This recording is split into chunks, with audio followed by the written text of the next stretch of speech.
This is Fam Electric Ghost, and we're live on the air with Shannon Petrovich for the first time. Welcome to the Fam Electric Ghost podcast. Thanks so much. Appreciate you having me on. Well, it's fun to talk to people all over the world, and we're excited to be able to talk to you today.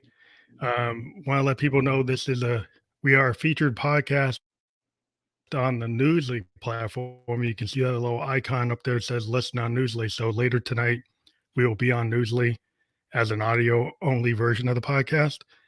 And I want to thank you again for being on the show. This is actually episode 947 of the podcast. And we're glad to still be around.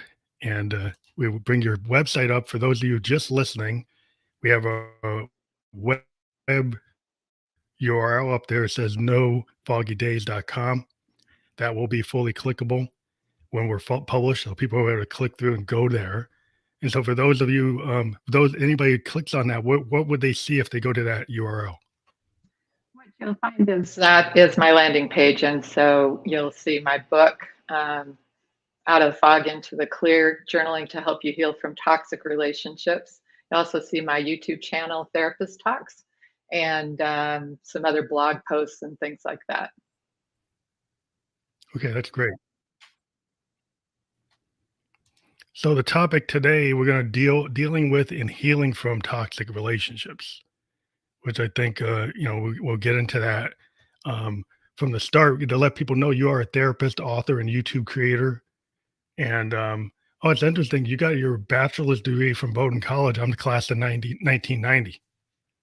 No way, really? Wow. Yeah. 82. Aging myself. Yeah. Oh, That's cool. So, I was a sociology government double major. Awesome. I was in economics and environmental studies. That's cool. Kinda You don't always find dovetailed off another of there. person. You don't usually see another Bowdoin person around that much. Not very often. That's awesome. So, so let's get into like the whole start of this. What led you to write your book? I've been a therapist for about 35 years, and about 5 years ago, I decided I really wanted to have a broader scope and reach to the millions of people in the world that don't have access to therapy. There's a whole lot of stuff that I know that I've learned over the years, the strategies, information, and perspectives that should be accessible to everybody. So I started a YouTube channel called Therapist Talks. And while I was doing those first couple of years, the things that people really wanted to hear about was toxic relationships, especially narcissistic and abusive relationships. And so I really started to focus on that. More and more of my content was geared around that. And then about a year and a half ago, I decided 10-minute videos weren't really cutting it for people who really wanted to learn how to get past this and how to heal and how to, really put this stuff behind them. So I brought a lot of the information and strategies together into a book, and also put together some journal prompts. And in addition, in a month or so, I'll be rolling out a coaching program, which will also be designed to help people to heal from toxic relationships. So just trying to get out there and help as many people as I can. It's interesting, like the podcast format and the webinar format has allowed, people who are life coaches and authors and therapists to kind of, get past that 10-minute mark on a lot of social media is like a very minimum,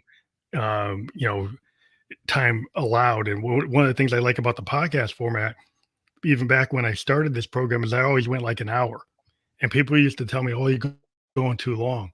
But what I found is like when you're talking to people, it's like after the first half hour, you really start getting into it. And if you Right. cut something off after 15 minutes, you really don't get the full picture. So I like in a world where people have short attention spans, like the podcast webinar format does allow people to, actually, help people or communicate long enough to have an effect.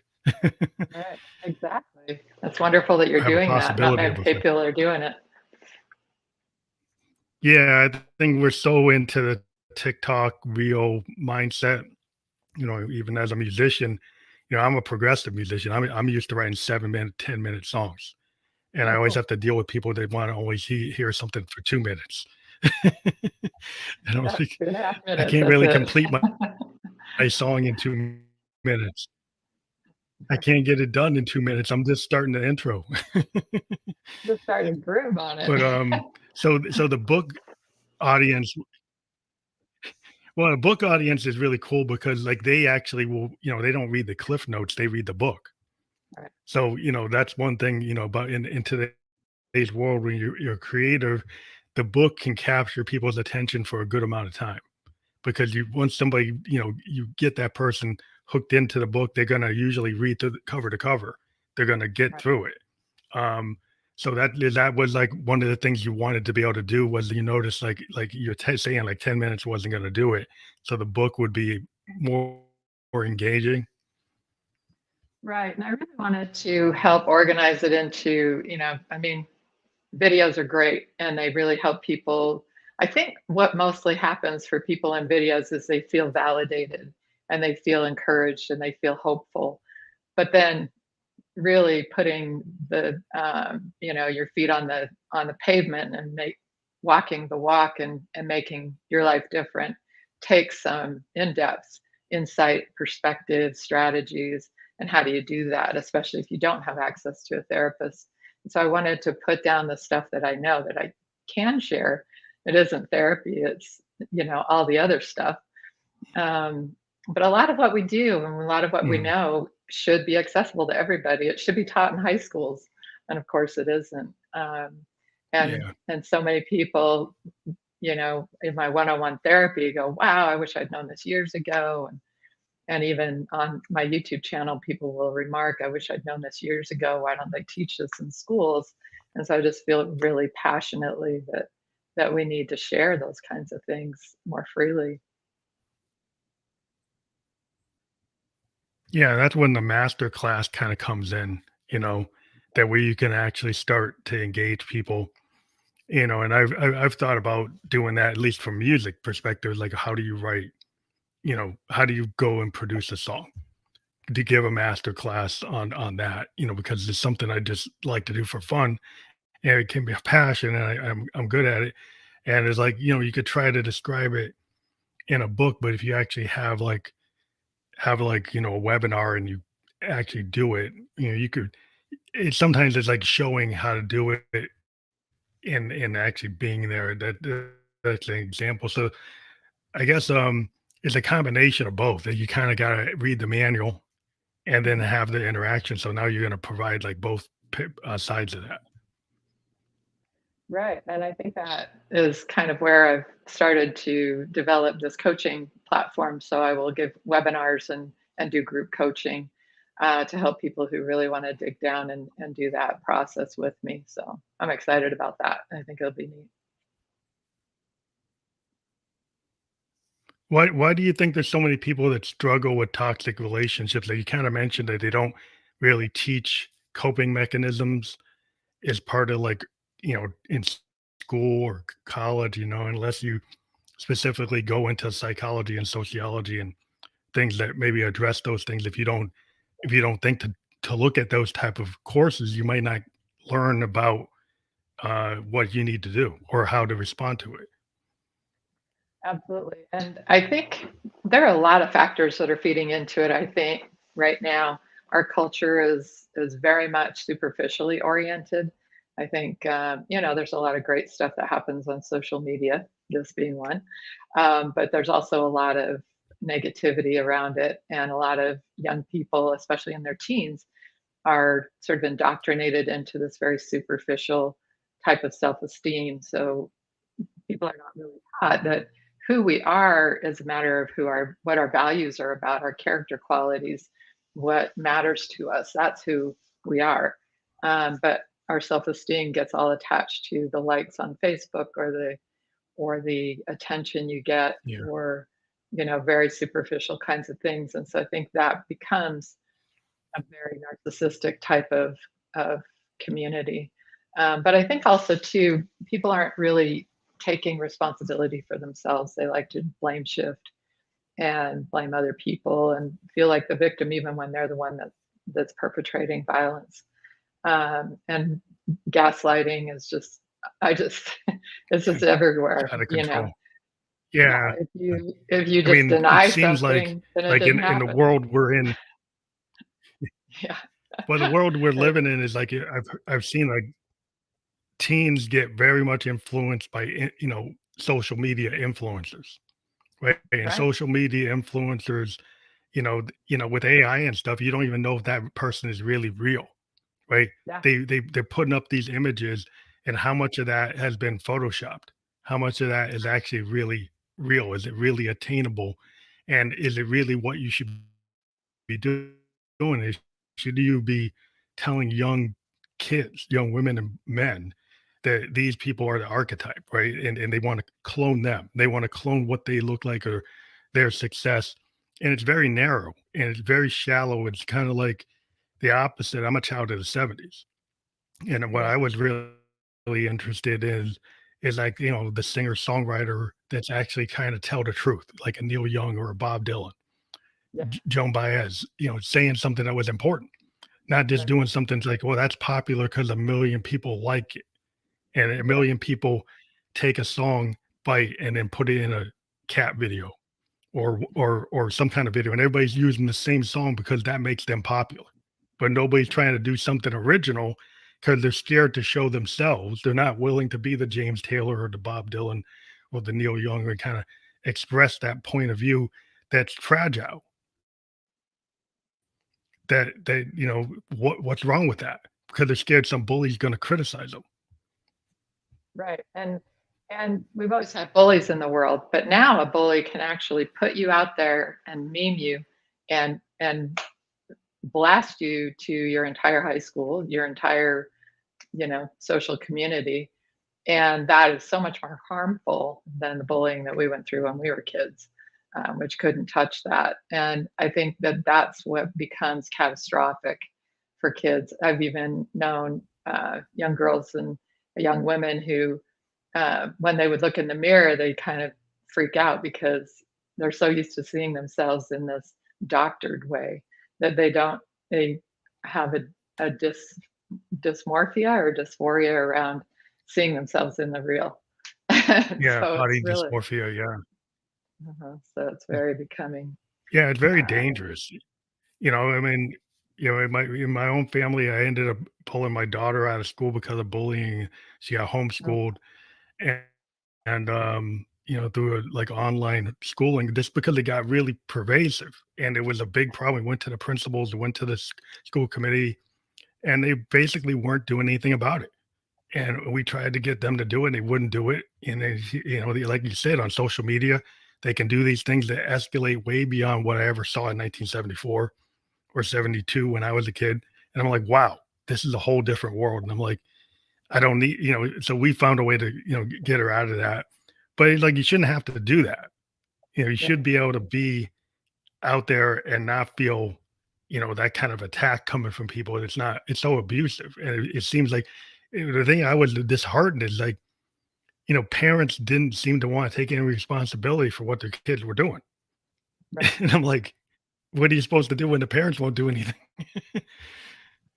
Right. And that, I think that that's the other aspect is that the families that people are growing up in typically are not as emotionally intelligent or emotionally healthy. I don't know if they ever have been, but I think it's getting worse and worse in terms of people not taking responsibility, not holding kids accountable in any kind and caring way.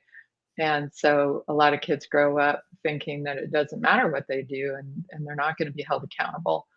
A lot of the narcissists that I've known, that I've worked with, have really been indulged as kids. Some people say, well, it's only people who are abused that turn into narcissists, but that isn't so anymore.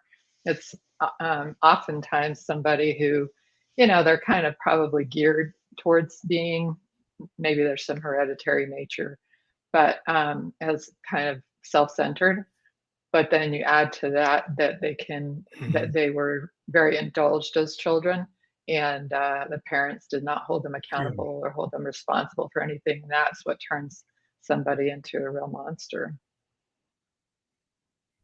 Well, it seems like there's a lack of, I don't know, like civics. there's something about being a citizen, being in a community, and it kind of there's a difference because I mean, I lived in Japan for 2 years, and there's more of a kind of group think, right? Yeah, So in Japan, like if you have the flu, people go and wear a mask, right? right. Because they care about infecting their coworkers. They care Yep. about they think it's important. So there's more acceptance that, oh, I could affect somebody outside myself. So I Hmm. will actually protect my friends and my neighbors. I will do it. Where here is like, oh, I don't care about my friends and neighbors. I just care about myself, and I don't really care what I do to somebody else. And I'm like, it is this different mindset where there's like more community thinking about the consequences of what I do is less individualistic. And I think the individualism has gotten a little out of hand where people just feel like, well, I have a right to do anything to the point that, they just don't care about the consequences of their actions. And then if you don't you have that kind of mindset, then what are you creating for the next generation? Yeah, you're creating a really toxic environment because the that's kind of the essence of what, a lot of people ask, well, what is a toxic relationship and how do you know if you're in one? Well, if your thoughts, feelings, wants, and needs don't matter and the other person's do, and you're supposed to cater to the other person's all the time, and you're not supposed to pay any attention to your own, that's toxic because you are basically not allowed to fully exist in that relationship. And that is, pervasive in our community and our society because people don't think about other people, they think about themselves first. And so when you take that person who's wholly self-centered, has no responsibility to anybody else, you put them in a relationship, they're going to be horrible, because they don't think about the other person at all. They don't think that the other person really even has a right to have their thoughts, feelings, wants, and needs. um, so sometimes it's true that both people aren't happy with the way it is, and that the toxic person just needs someone to set boundaries and to sort of teach them that this is not acceptable. And tantruming because you didn't get your way is really childish, and that sort of thing. And so sometimes I've taught people boundaries in my practice, and they've gone back into their relationships and said, no, I'm not going to put up with that, and I'm not going to put up with that. And then people actually change. But a lot of times people have to sever and get out and save themselves. Mhm. Yeah, I think it's a lot of times some people have a very top-down point of view. Mhm. There was, this like kind of male-centered kind of top-down, like I'm gonna just dictate what will be.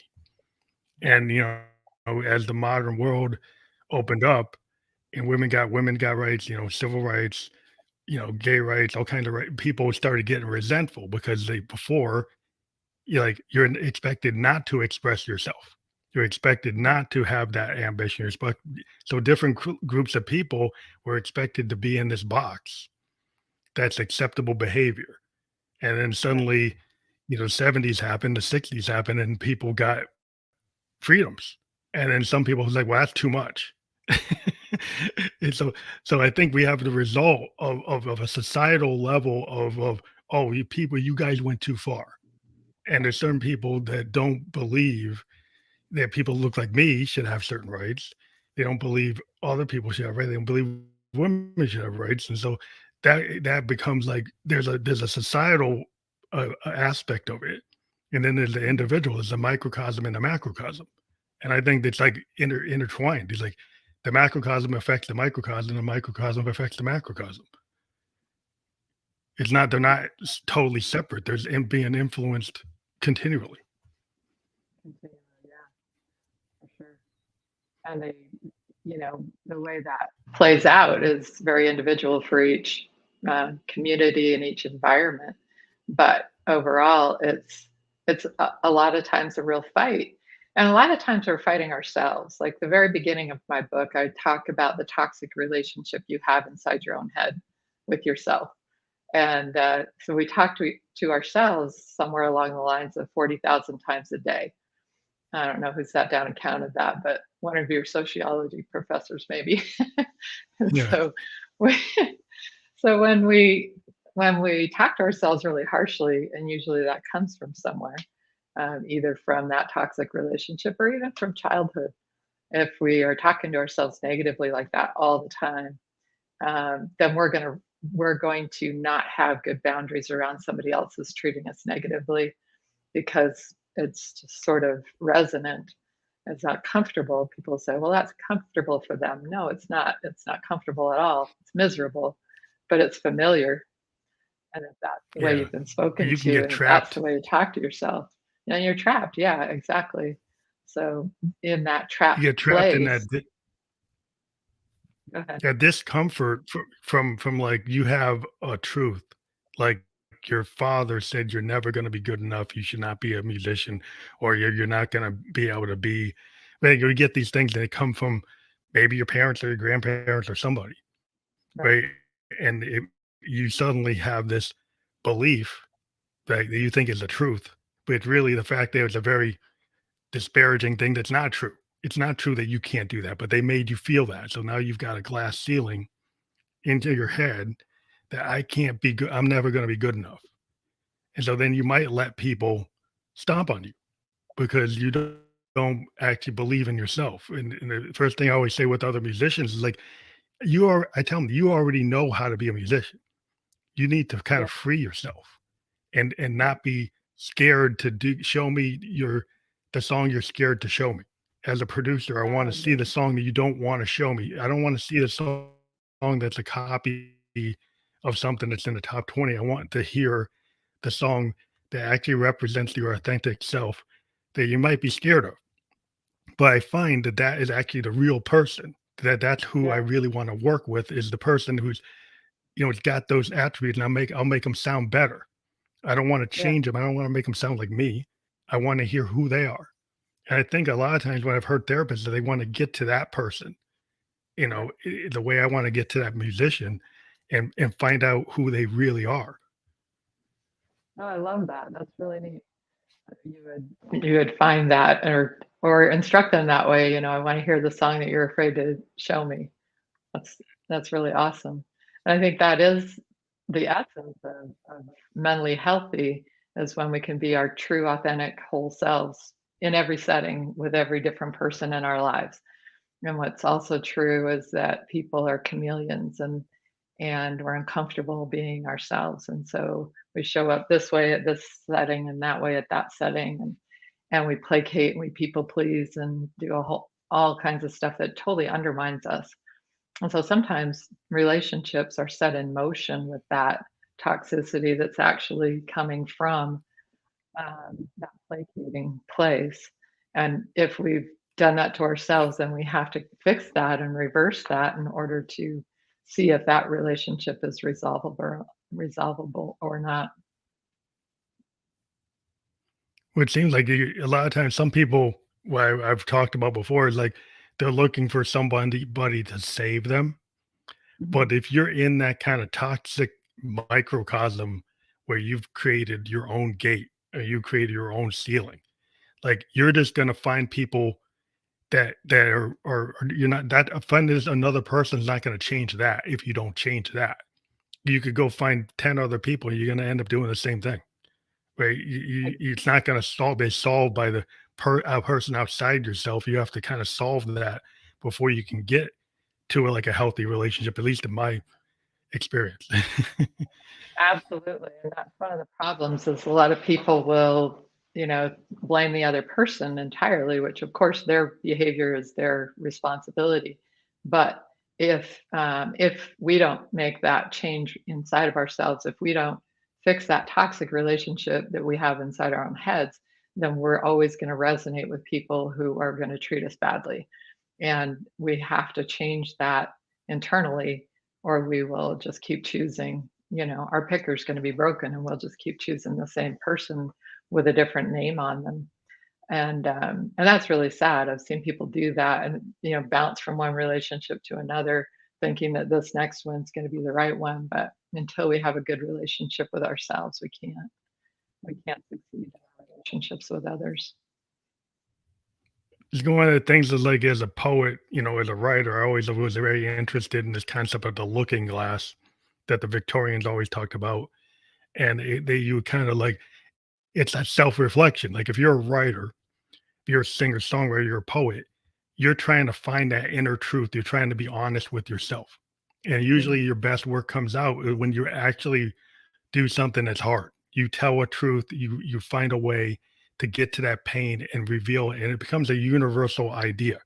That's why people start to read your stuff or listen to you or look at your work is because you can connect that you can feel it and you can portray it. And I think it's like art therapy sometimes is a good thing for people when they if they're having a hard time trying to figure out how to break through that is that give yourself permission to speak to that, and look in that looking glass and like, well, who is this person, this inner child that's been keeping me in this position, and like have that conversation, like you said, with yourself to try to give yourself permission that you can start to talk about it.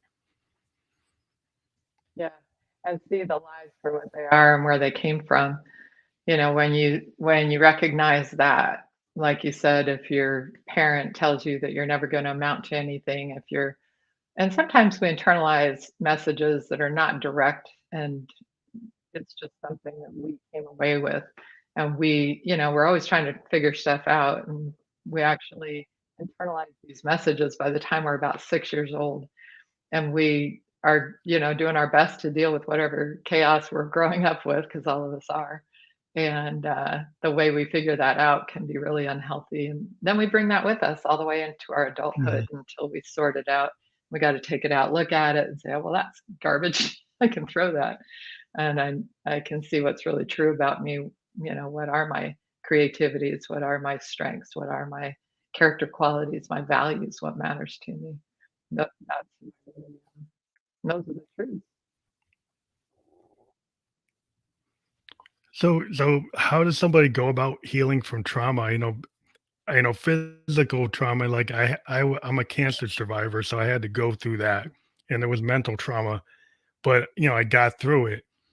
But it was always something like I worked through it, and I found that it gave me a certain level of not being scared anymore. Like once I Mhm. survived it, I was able to kind of get to a point where I said, there's like the pre-cancer me and the post-cancer me. I was like, I'm less fearful of trying things and doing things that I thought I would have never done, like going to Right. Japan or being a podcaster or getting out front where I might have been very fearful of that. And I said, well, I survived this. Why should I be scared?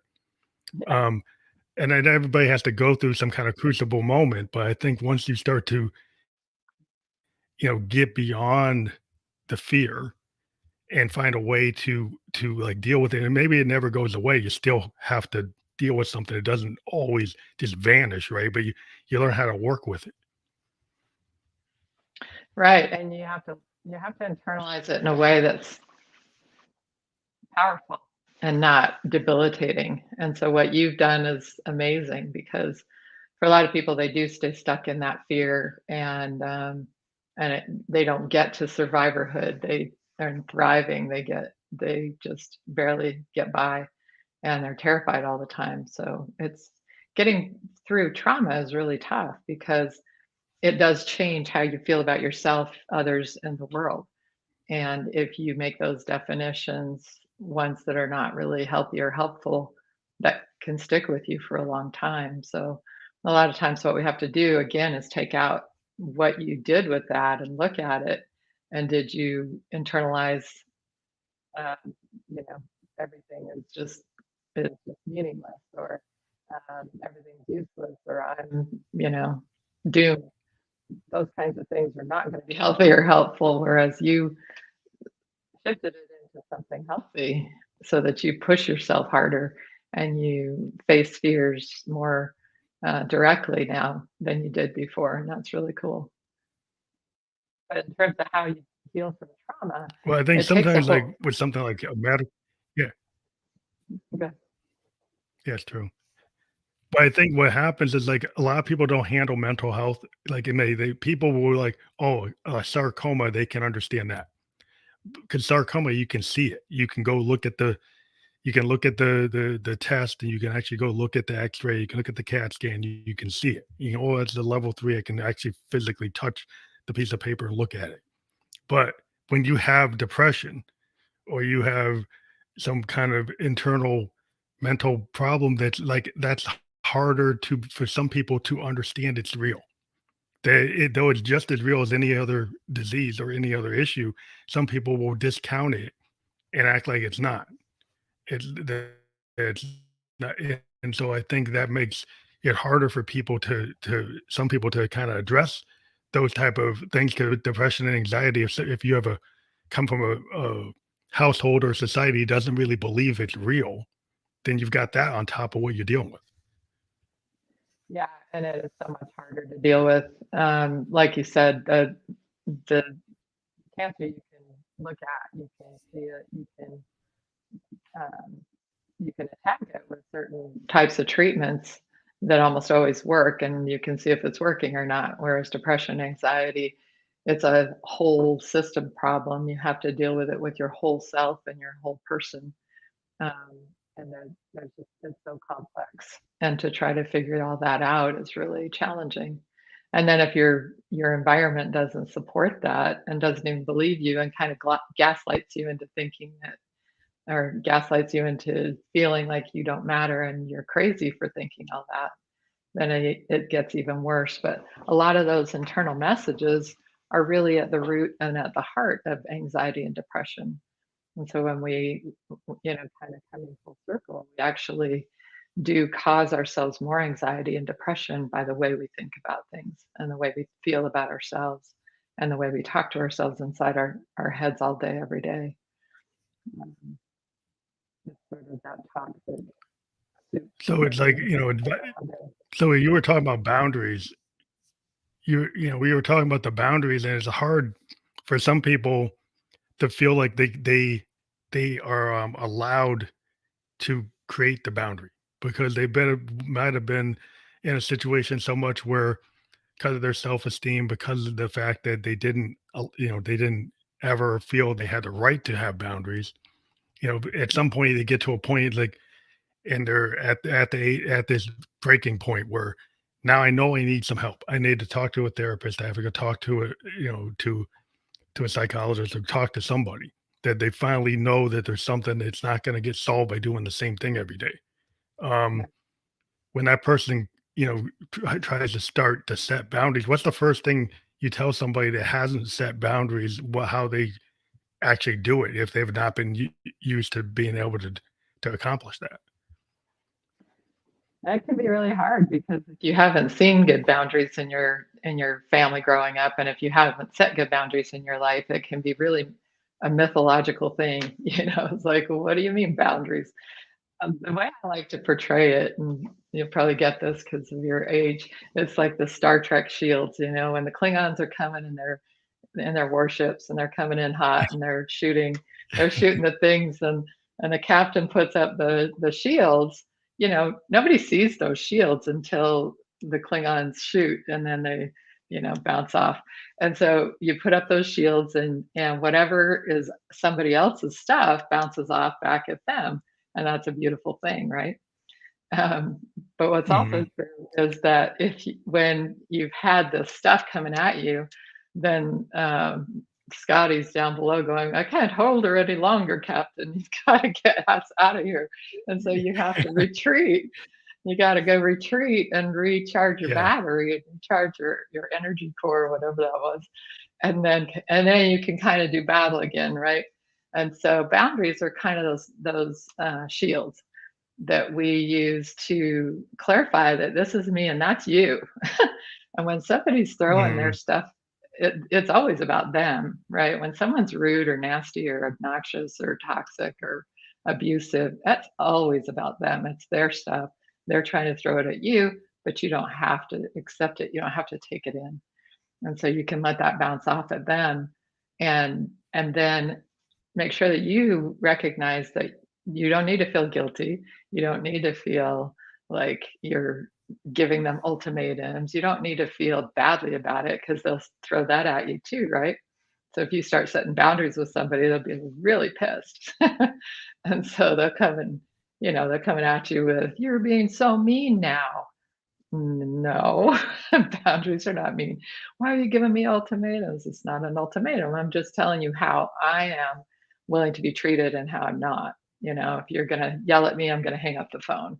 If you're going to cuss me out, I'm going to leave. Hmm. Those kinds of, those are the most simple boundaries. But then the other boundaries are sort Yeah. of, well, I need to go do something for me today. "Well, you gotta spend time with me." "Well, no, I really don't. I need to go do something for me today." So Yeah. those are like the lower level boundaries. So practicing the lower level can make it easier to practice the big stuff. But sometimes people have to kind of go at the bigger ones first and then kind of learn to do the smaller ones later. I think it's like, sometimes you can't do everything all at once. Like if you're trying to like, as a creative, like I can't do the whole song, every little part. Like if I'm not it's not possible for me to arrange everything all at once. It's kind of, I'm doing it pieces at a time, right? And so if you take something when you look at it, it's like a bite-sized thing that's doable, something that you can handle. Because some people think it's always like all or nothing. Like you go on a diet, you go on like Yeah. if you don't do it all the way, then you got to totally throw it out. It's like Right. nothing's ever like that. There's a lot of shades of gray, and just because you're not, well, a lot of times, as an artist, we fail. I don't look at it as a failure. I look at it like rungs on the ladder to bring me to the final thing. So there's Yep. some things that you didn't work, but then I took a piece of that and then put it into something else that did work. And so it's failure is part of the whole process. So if you something doesn't work out, doesn't mean it's like, oh, I just give up. You Right. keep on, you know, trying to do your best and realize that every day as a human being, you're not going to be perfect. Right. And learning boundaries is definitely a difficult thing where you're going to make mistakes and you might go in too hot, or you might be too passive, or you might be really passive and then get really aggressive. So you have to figure out that middle ground and figure out that assertiveness where you were just taking care of you in that relationship, because that's essentially what it means. And not letting somebody else's stuff kind of mow you down. And that's another piece that people really have to learn, is how to emotionally step back from other people's junk. Because when people are throwing Hmm. their abusiveness out at you, it's not about you. And everybody in the world needs to learn it's not about you. That stuff is theirs, this is yours, and you're not Hmm. responsible for that. You're responsible for you. We can only control our own attitudes, actions, and awareness, and nothing else. Um, So when we stay focused on that and take care of It's like ourselves, all the gaslighting. everything else is solid. Yeah, you were talking about the gaslighting. People like they've got that kind of really pervasive type of behavior that's very destructive. Narcissistic behavior and the gaslighting, and it's everybody else's fault. It's never their fault. It's always, find a reason why. And it tends to be like they kind of rework like the thing that they're doing, they say you did. Right. It's like That's how it's in your projecting. response. Yeah, yeah, you're responsible. Well, I never even do that, but you're like, well, they kind of project. It's like, what's this projection? It's like you're projecting this thing. I don't do that. You're like, you do that. Yeah, and What that's what a is really that? great saying. But That's a so that's how. the strategies. Go ahead. Yeah, Well, yeah, projection but is you can is continue how that thought. people Yeah, tell on I them. just find it's interesting. Yeah, that I think it's fascinating too, because projection is one of those really primitive defense mechanisms, and it's when you take the stuff that you are all about and you project it onto somebody else. And people will talk about it in relationships, and they'll say, "Yeah, like he said this, and like that was totally not what was going on for me at all." And I said, "Well, listen to that, because that's what he's thinking." And it's really important that you recognize that that's what he's Mhm. thinking, and that's where he's going in his head. And it was kind of a violent thought. And so you have to recognize that when people are projecting, they're telling the truth about themselves, not you. And so, as the recipients of that, we tend Mhm. to go, "Oh my God, I'm not mean. I'm not horrible. I'm not wishing you were dead." But you have to sort of step back and go, "Oh wow, that person is mean and horrible and wishes I was dead." Like you have to recognize that projection is really important information. Yeah, yeah. That's how they tell on themselves. I did a video called that. Projection is how narcissists tell on themselves. Pretty horrible. Yeah, you can see that a lot out there in the world today. For sure. I see a lot of that projection, but, it's very interesting because, but yeah, the strategies to deal with stress, I try to do, art therapy where, my music is very cathartic. So as like an artist, every day, whether or not I'm gonna make money with it is not the point. A lot of times, like what I do with my music, it's just a kind of like a calming thing, like meditation. Like, so I'll Right. just give myself some time to do rehearsals, and it's kind of just my way of connecting. And when you play music, a lot of times what happens is you can clear your head in Mhm. terms of I can't really be thinking about all the things I'm worried about when I'm playing my piano. Those things might affect how I play the notes, but then it becomes something very creative and calming and cathartic. And if people can find things that can stress relieve where they're not so in their head, where they can get to a place of some kind of peace through something that, makes them feel better. And I've always been a big proponent of art therapy, whether you're painting or, crocheting or music or poetry or writing as a way to do that. But, not everybody can do that. So what are other forms of stress relief? Well, you're right that each person has to find their own unique abilities and passions. And I think it's really important. That's one of my favorite books is Bessel van der Kolk's book called "The Body Keeps the Score," and it's all about trauma and how trauma lodges itself in our bodies. And in order to recalibrate, and then we're on like hyper alert and we're in fight, flight, or freeze mode a lot, all of those things that we kind of know about trauma. And so when we talk about healing from abuse, we have to look at all the ways that we need to recalibrate ourselves. And when you're talking about music and how that makes you feel, now that we have functional MRIs and we can look at this stuff in PET scans, we can see that your brain is actually like fireworks are going off inside. It's like all the good stuff, the serotonin, the endorphins, the GABA, all that good chemistry is just going crazy. So it's not only it feels good because it really is good. You're repairing your brain from whatever stress you've been under. And so we all need to use those things, not just as, oh, it would feel, good, or mom told me I was supposed to do this or that, get exercise or whatever. But it really does repair your brain, literally. So we have music, prayer, and meditation of whatever flavor, um, exercise of anything that makes you happy. They call it forest bathing, being out in nature.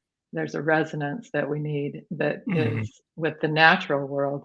Um, Anything that gives you that feeling is going to be good for you, and it's personal to each person, and it even has different times. Like I used to love to whitewater kayak, but now that would be absolutely terrifying to me.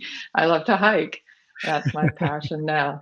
But so some of the stuff that I used to love to do, I wouldn't do anymore because I'd be scared to death I'd go bouncing down a rock. But so we have to find Facts. those things that really resonate for us, and biking or hiking or any of these things, it triggers all that good brain chemistry that helps us literally heal from trauma and abuse and stress and toxicity. So all those things are really, really genuinely important.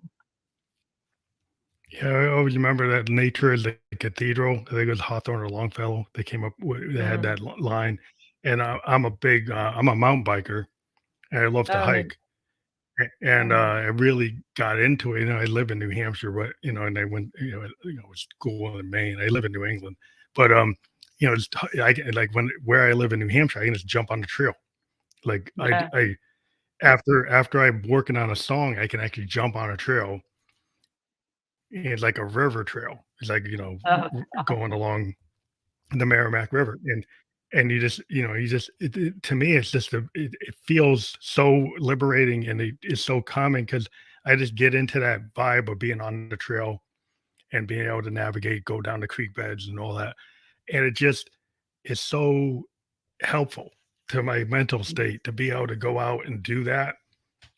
Yeah, It just is something I think, when people, to me, I love it but more than going to a gym just because I'm like in the nature cathedral. I'm out in the middle of the New Hampshire woods, and it feels more authentic for me. That's how I solve it.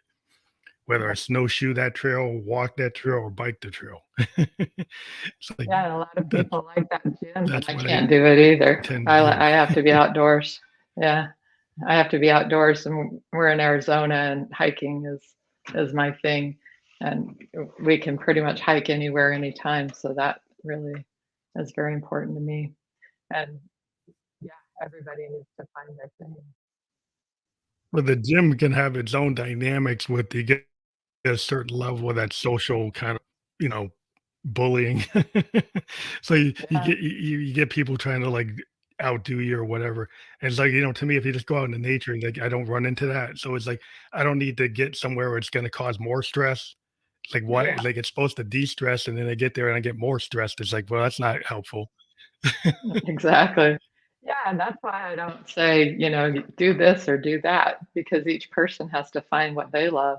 Some people love to dance, there are really neat creative dance or Mhm, line dancing or whatever.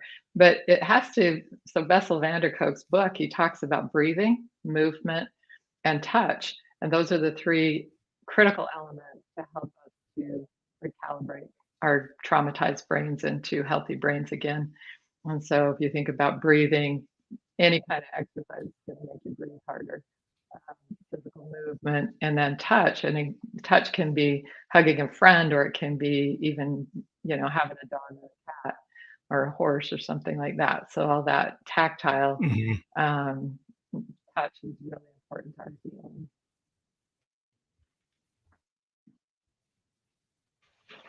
That's another thing, having a pet, like, if you've had problems with, if you've had problems with, connecting, is Mhm. it recommended to, like, get a pet so you can get some kinda connection and then go from there? Is that like a step that if somebody never had a pet and they need to kinda learn how to take care of something or be able to have that kinda interaction that you have with a pet, is that something you recommend as a way to get healthier? I do. I think that's a great idea. And I don't know if you ever saw the movie 28 Days of Sandra Bullock. That was years ago. Mhm, But she goes to a treatment center, and the therapist tells everybody that they have to be able to take care of a plant for a whole year before they get to be in a relationship. And so at the very last scene, this guy is running into this plant store saying, "Please rescue this thing, please." It's like 364 days in, and he's dying. He's freaking out. So, there oh, it no, is yeah, important. It is important it's that we learn how to care so for stressful. ourselves and then others. Maybe plants are better to start with, but no, Mhm. dogs, cats. I used to do equine therapy with Yeah, people, and maybe I it's think better. that's super effective too. Yeah, I think it's always interesting, like I've had parrots and I have a cat now. We have parakeets, and like I really love animals. I've always loved animals. I mean, I've always had pets around, and one of the things that with my family is we've always had this great love of having these like open conversations with my daughter and my wife that we just put everything out there and we talk. And it's not like, when I was in my family with my parents, it was more like my dad was kind of setting the tone. Like he's top down Yeah, and you had to deal with that. Where here my daughter has she's in this modern world, at 23 years old, and she's kind of running everything in terms of like I don't tell her what she can say or what she can't say, and she Mhm. she speaks her mind and she feels comfortable to like say, "Hey, Dad, you don't know what you're talking about. Like, this," That's and awesome. I don't with my father, she can't do that. She shouldn't do that with my dad. My dad was like, he's Right. older and he knows this, and it's kind of like you gotta respect that, even if he doesn't know what he's talking about. But Yeah. you know, But that's great that you're setting that tone, though, because then she knows how to fully show up in a relationship. She has her opinions, she has her wants, needs, her thoughts, her feelings, and you respect them. And so she's used to that. So if she got into a relationship where somebody wasn't respecting that, she'd be like, later, dude. yeah, She wouldn't put yeah, it up with doesn't that. work.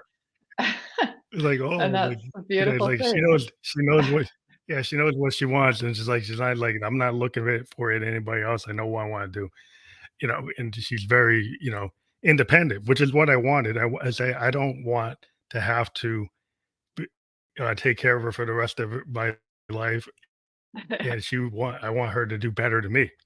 I want her to be Yeah. able to do more than what I ever did, and, I don't have a problem, and some people sometimes you're like, "Do you really want your kids to do better than you when you're putting these, like, restrictions on them? Like, how are they ever gonna get better than you when you're, like, restraining them? And you're not really giving them all the tools necessary because you're giving them all these rules that, like, does that really make sense?"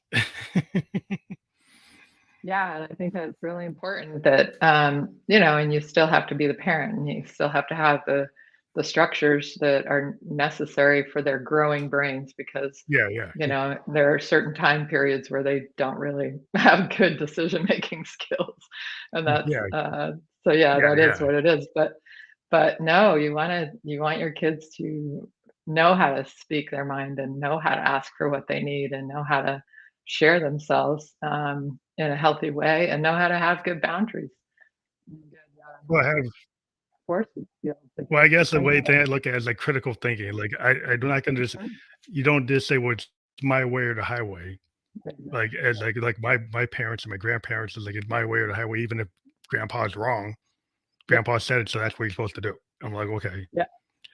Could go But around like and now it's tell like them to be you mad. teach a critical thinking, like maybe yeah, maybe grandpa doesn't know what he's doing because he's been smoking and you probably shouldn't smoke. And even though when you knew you're not supposed to smoke, you kept on doing it.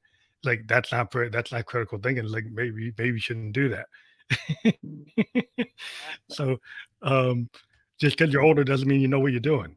So, Got it. somebody who's younger could have be a little bit more wiser on certain things, or they could be not know it. So the age doesn't necessarily matter. It's more like, are they actually showing that they can learn a lesson?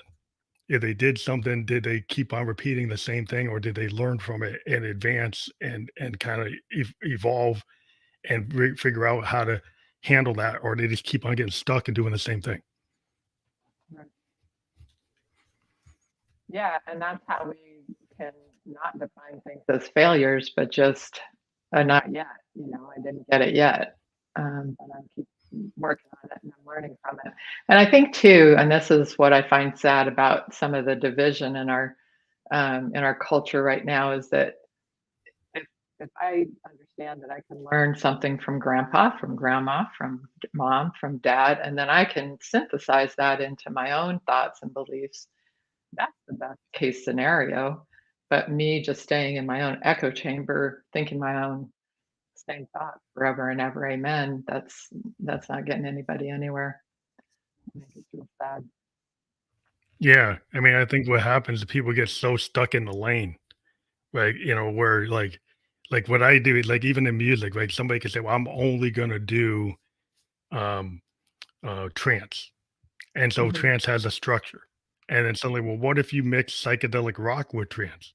What if you mhm. mix bebop with trance? What if you mix, you know, some country with trance? Like, oh, I can't do that. Like, why not? Why not? Why couldn't you do that? I mean, look at the Talking Heads, and, like, the idea, Right. how could you get a band like the Talking Heads today, if you're only going to do EDM. You're never going to think about anything outside. It's always a mixture of spoken word, psychedelic rock, new wave, ska, all different forms. So Right. people today get so stuck in like, oh, I'm only going to do this. It's like, why can't you do that? Even bands like Blondie, like they're crossed in multiple genres. Where's people who like they get stuck in this idea where I can only be this, I can only be that. It's like you can be whatever you want, Right. unless you're trying to clone something. And so I think a lot of people just want to clone whatever they think is really everybody likes. Right. But like then you get a million copies and nothing's as that great. Yeah. So That's for sure. what's wrong with being an individual? Yeah. Well, and if you're always trying to be somebody else, you're never going to be any good at that. The only person Because you're they already created to be exist. is yourself. Yeah. And you're never going to be any good at being anybody except yourself. And even that's hard to do. But I think it's Yeah. the only thing worth trying to do is being your own authentic self with your own creativity. So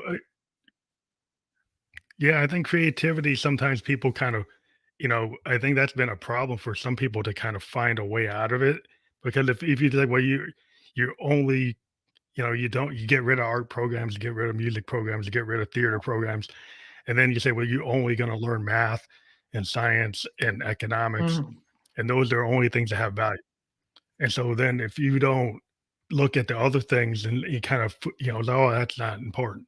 It's not important to read Thoreau. It's not important to read Blake. It's not important to know Shakespeare. It's not important to listen to some music, some Bach or Beethoven to learn about it. Oh, you don't need that. yeah, You can, I think it makes people not fully embrace everything they could be if you leave things out because you don't think it's important. absolutely. Yeah, and you don't know what, you might find another passion. And like we were talking about, if you realize that playing certain kinds of music really helps you calm down, really helps you feel more balanced and centered, or going certain places that you didn't know really became a passion for you. Yeah, I think that well-rounded kind of education is kind of going by the way. Um, Yeah, the holistic model, like the whole idea of like Socratic method and holistic, you get people who are going for very narrow mhm, things. Like, I just want a certification in X. I just want this thing so I can be a programmer and I don't need to know history. I don't need to know civics. I don't know. And so they get so narrow. Then as mhm, a citizen, they don't understand things. Like if you don't understand history, and you don't know sociology, and you don't know civics, and you don't even know what it is to be a citizen, right? Because didn't think that was important. All you thought was like I just learned the math, I just learned the economics, but then you're living in society. So if you don't know what your obligation as a voter is, if you don't know your obligation as a citizen is, so you don't think it's important, and then you get to be one of these people that gets into the road rage, and you don't understand the consequences of like, oh well, you're so upset about missing that meeting, you don't think about what you just did. mhm. Yeah, You're not just that person in that meeting isn't the only thing in the world. Like you have to consider other people. right, right. Awesome.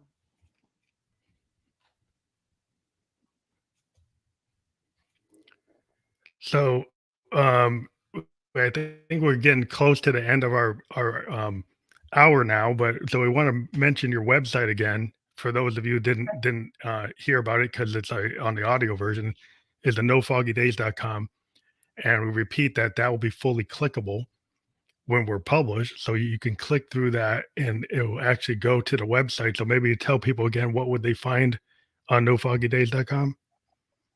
So that's my landing page, and you'll see my book, and that's Out of the Fog into the Clear, Journaling to Help You Heal from Toxic Relationships. You'll see a bunch of my YouTube videos, therapist talks on YouTube, and I have a whole YouTube channel, so you can also click on any of those, and it will take you over to YouTube and all of my channels. And you can also sign up on the newsletter or the contact page. And when I roll out my group coaching program, then I will let you know. Well, that's great. Well, thank you again for being on the Family Electric Coach podcast. I think being able to discuss these things is important for people to find if they've kind of hit this wall and are wondering what do they need to do, being able to reach out, check out your website, check out your book, and check out what you're going to do with your master classes and the things they're doing with your webinars. I think that's important. So people start having, why we why we give our audience these different talks all the time from every day of the week is to give people um, information that maybe they didn't know they needed. Maybe they Yeah. it's like, oh, this resonates, and that's important to kind of give people that talk. So like, wow, it's like I didn't even think that I could that I should be in that space, but maybe we help somebody think about like, yeah, maybe I need to check this out, and that's all I'm trying to do here. So thank you again for being on the show.